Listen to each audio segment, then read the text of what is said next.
Bom, agora nós vamos falar das contribuições especiais.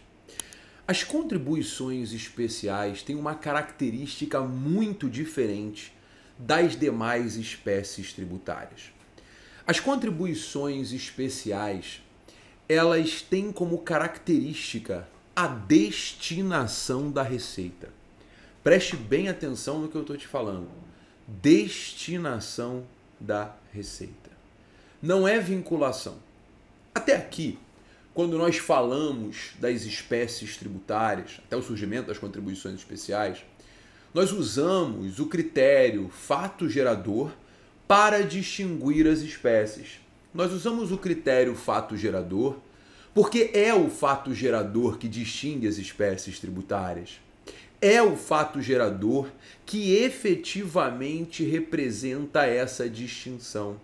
Afinal de contas, o imposto é uma espécie tributária não vinculada, cujo fato gerador é uma atividade do contribuinte e não uma atividade estatal. A taxa já é uma espécie tributária vinculada, cujo fato gerador esse é uma atividade estatal, que é a fiscalização ou a prestação de um serviço específico e divisível.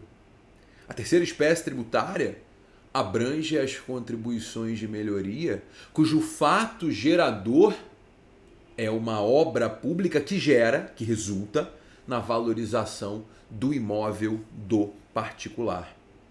Ou seja, preste bastante atenção.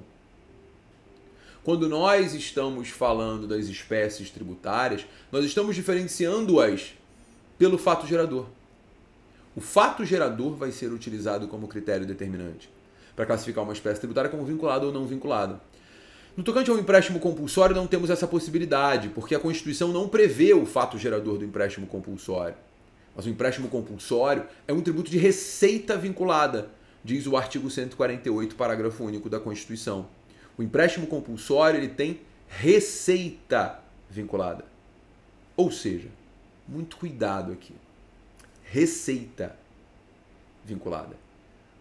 Mas o fato gerador é a lei complementar que vai instituir o empréstimo compulsório, que vai trazer efetivamente esse fato gerador. Dito isso, senhoras e senhores, é importantíssimo que a gente tenha em mente que a quinta espécie tributária ela é diferente. Ela é diferente de tudo isso que eu acabei de falar.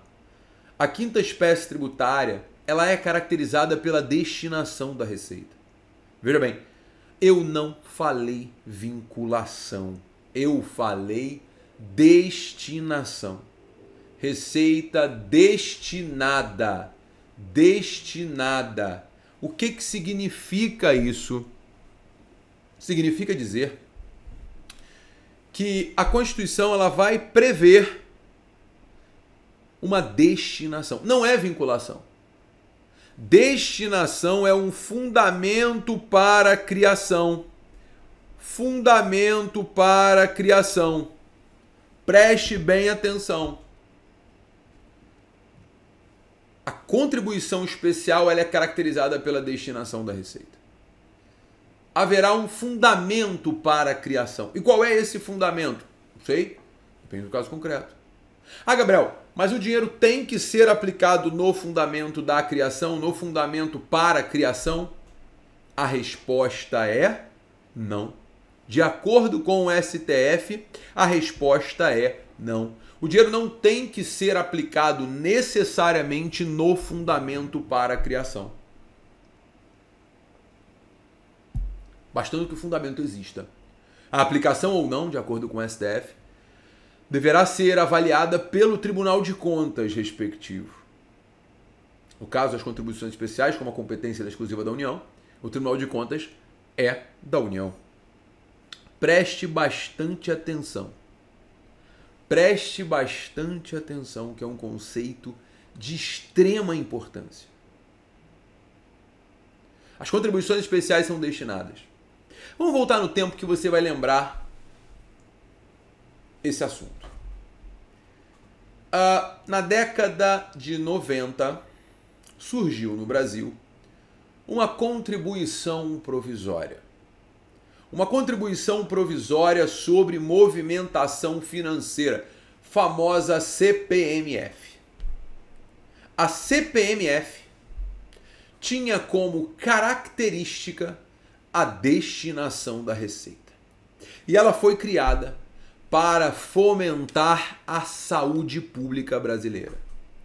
Ela foi instituída para o fomento da saúde pública brasileira. Significa dizer, senhoras e senhores, que as contribuições especiais, a CPMF se encontrava dentro desse rol, tem que ter destinação. E destinação é a existência de um fundamento para a criação.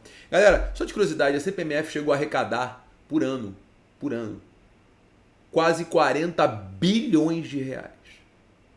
Esse dinheiro foi aplicado em saúde? Obviamente que não. Se esse dinheiro tivesse sido aplicado em saúde, nós teríamos a cura da Covid antes mesmo dela nascer. Mas aí que está o problema. A CPMF foi inconstitucional por isso? Porque não foi aplicada no fundamento de criação? Não. A resposta é não. A CPMF, ela não foi declarada inconstitucional por isso. Pelo contrário, ela foi até acabar o seu prazo, ela era provisória. Por que ela não é inconstitucional por isso? Porque não é vinculada. A receita não é vinculada. O fato gerador não é vinculado. As contribuições especiais são tributos não vinculados com receita destinada. Anote. As contribuições especiais são tributos não vinculados com receita destinada. O que significa isso? Significa dizer, senhoras e senhores, que as contribuições especiais, elas têm como nota característica um fundamento para a sua criação. Se o fundamento existe, a cobrança é constitucional. Não interessa se a receita é ou não aplicada naquele fundamento para a criação. Não interessa. Se o fundamento existe, é constitucional. Gente, e as contribuições especiais estão no artigo 149 da Constituição. No artigo 149, nós vamos encontrar a competência exclusiva da União para a instituição das contribuições especiais. A competência é exclusiva, mas anote, porque há duas exceções. O artigo 149, parágrafo 1º da Constituição, ele diz que cada ente federado poderá instituir o seu regime próprio de previdência. Cada ente federado poderá instituir o seu regime próprio de previdência. E se o fizer, terá competência para criar as contribuições que vão fomentar esse regime próprio de previdência. Exemplo, Rio de Janeiro. Eu fui servidor público do Estado do Rio de Janeiro. Quando eu era servidor do Estado, meu salário era descontado para Rio Previdência, que é o Instituto de Previdência do Estado do Rio de Janeiro. É uma contribuição social para a Seguridade Social, que se enquadra no conceito de contribuições especiais, que era de competência do Estado, é até hoje, por força do 149, parágrafo 1º. Mas aqui é um pouco de lógica, né, galera? Aqui é um pouco de lógica, né? Se você levar em consideração que o regime de previdência é do ente federado, nada mais justo que a competência seja do ente federado. Ora, bolas! É o ente federado que vai efetivamente criar as contribuições que vão fomentar o seu regime próprio de previdência, que vão manter o seu regime próprio de previdência. Portanto, a primeira exceção é o regime próprio de cada ente federado. Lembrando que o regime próprio somente se aplica para os servidores concursados. Aqueles que exercem cargo em comissão, ainda que de nomeação especial, ficam vinculados ao regime geral de previdência. E regime geral de previdência é competência exclusiva da União. Regime geral de previdência é competência exclusiva da União. Beleza? Isso está no artigo 40, parágrafo 13 da Constituição. Então faz uma revisão do artigo 149, parágrafo 1º, para o 40, parágrafo 13. 149, parágrafo 1º, para o artigo 40, parágrafo 13 da Constituição. Feita essa remissão, eu acho que fica tudo muito fácil de entender. Beleza, galera? Tranquilo? Joinha? Show de bola? Então preste bem atenção. Primeira exceção, 149, parágrafo 1º, regime próprio de previdência. Segunda exceção, artigo 149, azão da Constituição. No 149, azão, nós temos uma figura que é a contribuição de iluminação pública. A contribuição de iluminação pública surgiu com a emenda constitucional 39, após a declaração de inconstitucionalidade da taxa de iluminação pública, a súmula 670 do STF, combinada com a súmula vinculante 41, também do STF. E o pessoal do Congresso, obviamente, trabalhou para que os municípios não perdessem a arrecadação. Foi criada, então, a emenda constitucional 39, que introduziu na Constituição o artigo 149, azão, autorizando aos municípios e ao Distrito Federal, municípios e DF, a possibilidade de cobrança, de instituição e cobrança da contribuição de iluminação pública. Então preste bem atenção, a competência para a instituição da contribuição de iluminação pública é exclusiva dos municípios e do Distrito Federal. Municípios e DF. Estado não pode instituir, União não pode instituir. Beleza? Então, competência, contribuições especiais, União Federal. União Federal. Exceções, regime próprio de previdência, contribuição de iluminação pública. Tá? As contribuições especiais, então, elas se dividem. O artigo 149, ele é a origem para diversos tributos. As contribuições especiais, elas se dividem em contribuições sociais, contribuições profissionais, contribuições de intervenção no domínio econômico e as contribuições de iluminação pública. Gente, preste bem atenção, gente. Isso que eu estou falando para vocês é muito fácil de visualizar. Basta você abrir, por favor, o nosso querido artigo 149. No artigo 149 fica muito claro. A União poderá instituir as contribuições sociais. Bom, vamos a elas. As contribuições sociais, elas têm como objetivo fomentar o bem-estar social. O seu objetivo é fomentar o mínimo existencial, fomentar a dignidade da pessoa humana. É esse o objetivo. Fomenta a dignidade da pessoa humana. As contribuições especiais sociais, então, elas têm destinação clara, mínimo existencial. Agora, mínimo existencial, galera, não é só ter um sistema previdenciário sério e honesto como o brasileiro, onde o indivíduo tem acesso à previdência, à assistência social, né? Não, de modo algum. Mínimo existencial é garantir ao cidadão lazer, cultura, formação, educação, saúde, previdência, assistência. Ou seja, o mínimo essencial é muito mais amplo. E é por isso que você vai escrever no seu caderno que as contribuições sociais, elas se dividem em contribuições sociais gerais, contribuições sociais para a Seguridade Social e outras contribuições. Contribuições sociais gerais, Seguridade Social e outras contribuições.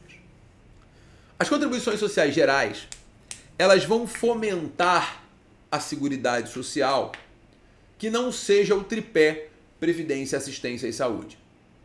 Elas vão fomentar à Seguridade Social no tocante ao mínimo existencial mais genérico. Aqui está a proteção do lazer, da cultura, da formação, da educação. Isso nós encontramos nas contribuições sociais gerais. A proteção do mínimo existencial que não seja especificamente previdência, assistência e saúde. Belezinha? Fácil? Joia? Então as contribuições sociais gerais são as contribuições que abrangem, por exemplo, Sistema S, SESI, SESC, SENAI, SENAC, salário educação para erradicar o analfabetismo. Né? Isso que eu falei está no 240 da Constituição. Lá você vai encontrar as contribuições sociais gerais. Beleza? Então as contribuições sociais gerais vão fomentar o mínimo existencial que não seja previdência, assistência e saúde. Por quê? Porque aí a gente vai analisar as contribuições para a Seguridade Social. As contribuições para a Seguridade Social, essas são específicas para fomentar o tripé previdência, assistência e saúde. As contribuições para a Seguridade Social estão no artigo 195 da Constituição. E no artigo 195 vocês vão encontrar diversas contribuições para a Seguridade Social. Contribuição da empresa sobre a folha de pagamento. O empresário ele é obrigado a pagar 20% sobre as remunerações pagas ao trabalhador. Aqui que a mágica acontece. O indivíduo tem um salário de 10 mil, mas custa para a empresa 15, 16. Por quê? Porque tem 20% sobre a folha a título de contribuição previdenciária, tem mais 5,8% de contribuição para terceiros, SESI, SESC, SENAC, salário de educação. Né? A mágica começa aqui, o dinheiro some. E o indivíduo, por sua vez, tem 10 na carteira, recebe 7,5, 8. Porque tem INSS descontado dele também é contribuição para a Seguridade Social, e tem imposto de renda, que também é descontado dele. Ou seja, aqui a mágica acontece, aqui some o dinheiro. Então, as contribuições sociais para a Seguridade Social começam bem. Contribuição sobre a remuneração paga ao trabalhador. Depois você vai ter PIS, COFINS, CSLL. Então aí, PIS, COFINS, CSLL. PIS e COFINS incidindo sobre o faturamento da empresa, CSLL, contribuição social sobre o lucro líquido, incidindo sobre o lucro líquido. Ah, Gabriel, é igual ao imposto de renda? É igualzinho ao imposto de renda. Igualzinho ao imposto de renda. Beleza, galera? Show? Aí você ainda vai ter contribuição do trabalhador. A empresa paga 20%, o trabalhador paga mais 11%. E você ainda vai ter contribuições na importação. Então, na importação você ainda tem PIS/COFINS. Ou seja, é o caos na terra. Né? É tributo pra cacete, que ninguém vai ver o resultado disso nunca, mas o que importa é que são destinados a não aplicação, não faz com que sejam inconstitucionais. Ok? Só que Seguridade Social é um negócio tão importante. Cara, bem-estar social é um negócio tão importante que o artigo 195, parágrafo 4º da Constituição garante que, se houver necessidade, a União poderá instituir outras fontes de custeio da Seguridade Social. Se houver necessidade, a União poderá instituir outras fontes de custeio da Seguridade Social. Se o dinheiro acabar, a União cria outras fontes de custeio. Aqui nós encontramos a competência residual em matéria tributária. Por favor, no artigo 195, parágrafo 4º, já tem a remissão para o 154, inciso 1 da Constituição. E no 154, inciso 1 da Constituição, você vai encontrar a competência residual, que em matéria tributária é exclusiva da União. Não confundam a competência residual do direito tributário com a competência residual do direito administrativo. Lá no direito administrativo, a competência residual é dos estados, aqui é da União e aqui é exercida por lei complementar. Aqui ela é exercida por lei complementar. Belezinha, galera? Fácil, não há dúvidas. Posso confiar em vossas excelências? Maravilha, maravilha. Então preste bem atenção. Competência residual em matéria tributária é da União, só pode ser exercida mediante lei complementar, anote, para a criação de impostos e contribuições sociais para a Seguridade Social. Não cabe a criação de outro tributo que não esses dois. Anotou? Maravilha. Agora, além das contribuições sociais que vão fomentar o bem-estar social, o artigo 149 também prevê as contribuições profissionais. As contribuições profissionais, elas têm como objetivo fomentar os representantes de categorias econômicas. Seu objetivo é o fomento dos representantes de categorias econômicas. Seu objetivo é fomentar aqueles que representam e fiscalizam as atividades profissionais. Antigamente, a mais famosa era a contribuição sindical, que representava um dia de trabalho por ano descontada num determinado mês, que era o mês de março. A contribuição sindical deixou de ser compulsória, se deixou de ser compulsória, deixou de ser tributo. Se deixou de ser tributo, obviamente, não se enquadra mais como contribuição profissional. Porque tributo é compulsório. Se não é compulsório, não é tributo, né? Então, galera, as contribuições profissionais hoje, elas abrangem basicamente as anuidades dos conselhos. CREA, CRM, CRC, basicamente as anuidades dos conselhos, tá? Não abrangendo mais a contribuição sindical. Então, a OAB se enquadra aqui. Aliás, esse é um ponto extremamente importante, tá?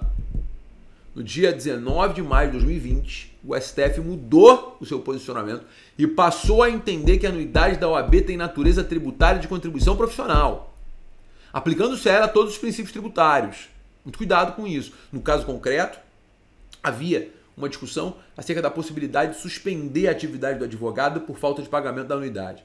O STF disse que não pode, porque em sendo tributo, suspender o exercício da profissão representa uma sanção política e o direito tributário não admite sanções políticas como meios indiretos para a satisfação do crédito. O direito tributário não admite sanções políticas como meios indiretos para a satisfação do crédito, lembre-se disso. Ok? Joia?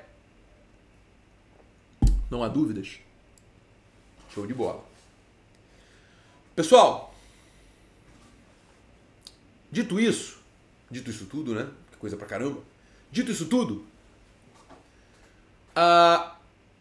dentro das contribuições profissionais hoje nós temos as anuidades dos conselhos. E é importantíssimo lembrar que as anuidades dos conselhos são obrigatórias, são compulsórias e a cobrança se dá pelo rito da execução fiscal.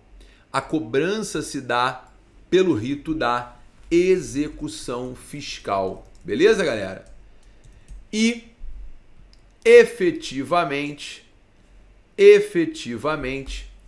as anuidades dos conselhos, então, elas estão previstas e tratadas na Lei 12.514 de 2011.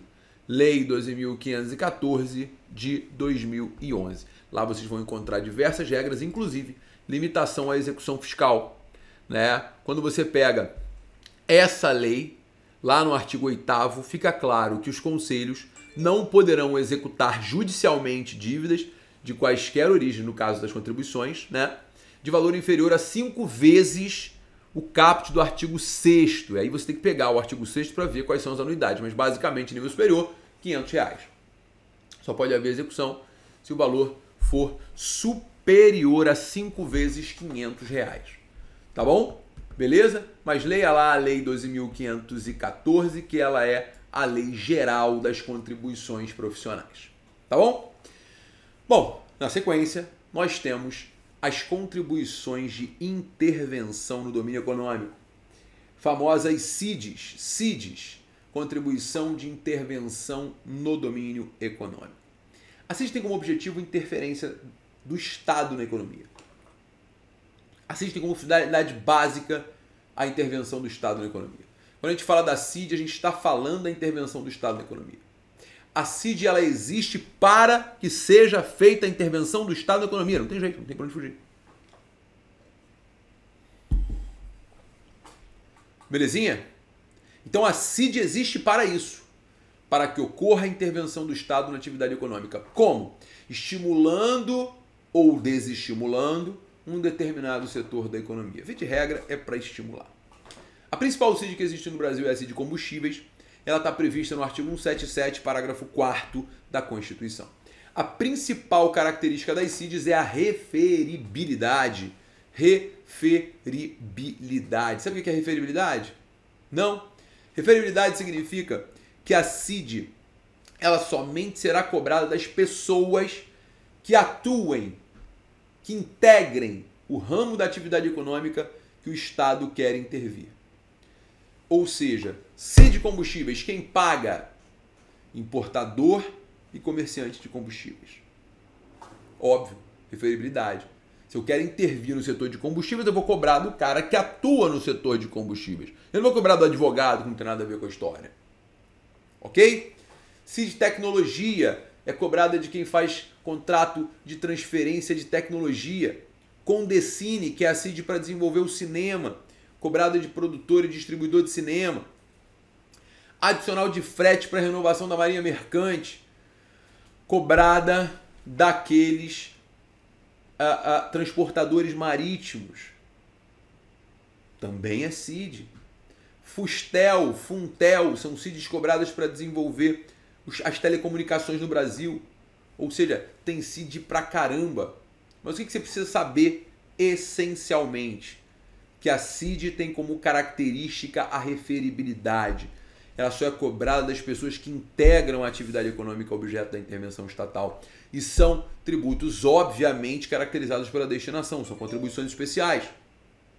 Caracterizados pela destinação. Tá bom? E é engraçado quando você pega a CID de combustíveis, que é a mais importante, que tem fundamento constitucional. Você vai lá no artigo 177, parágrafo 4º, inciso 2. 177, parágrafo 4º, inciso 2 da Carta, e você vai encontrar a destinação da CID.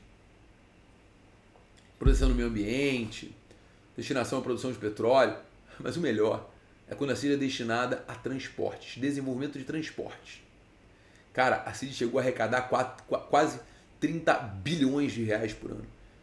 Cadê as estradas boas? Não temos. Infelizmente não temos. Beleza, galera? Então o CID foi, tá joinha, tá bonito, tá tranquilo, tá favorável? Maravilha. Bom, pessoal, então as CIDs elas vão interferir na atividade econômica. Como?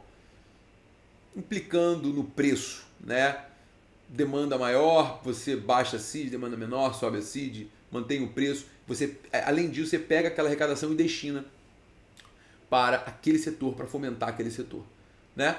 E aí você vai pegar a arrecadação da CID de combustível, vai destinar conforme a Constituição, CID de tecnologia, vai destinar para o desenvolvimento da produção tecnológica no Brasil. Adicional de frete para renovação da marinha mercante, você vai usar para fomentar a marinha mercante brasileira. E por aí vai. Essa é a lógica da CID. Ok? Joinha? E para fechar, as contribuições de iluminação pública, que são extremamente importantes para os municípios. Essas contribuições são de competência exclusiva dos municípios e do Distrito Federal, competência exclusiva dos municípios e DF, e a cobrança pode ser feita na conta de consumo de energia elétrica.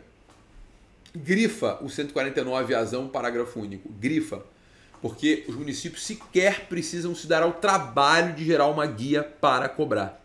A cobrança pode se dar na conta de consumo de energia elétrica. Basta fazer um convênio com a companhia de energia elétrica para que a cobrança seja feita na conta de consumo. Ou seja, custo zero de arrecadação para o município. É um espetáculo. Belezinha, galera? Show? Bom, eis as contribuições especiais. E com elas, a gente encerra uma lógica que envolve as espécies tributárias. As contribuições especiais são hoje a principal fonte de arrecadação do governo federal. E é por isso que as grandes discussões tributárias envolvem contribuições sociais, principalmente. PIS, COFINS, CSLL. Agora você começa a entender, né? Porque são destinadas, não são vinculadas. O governo, então, adora criar essas contribuições, sobretudo porque elas também não são repartidas. Beleza?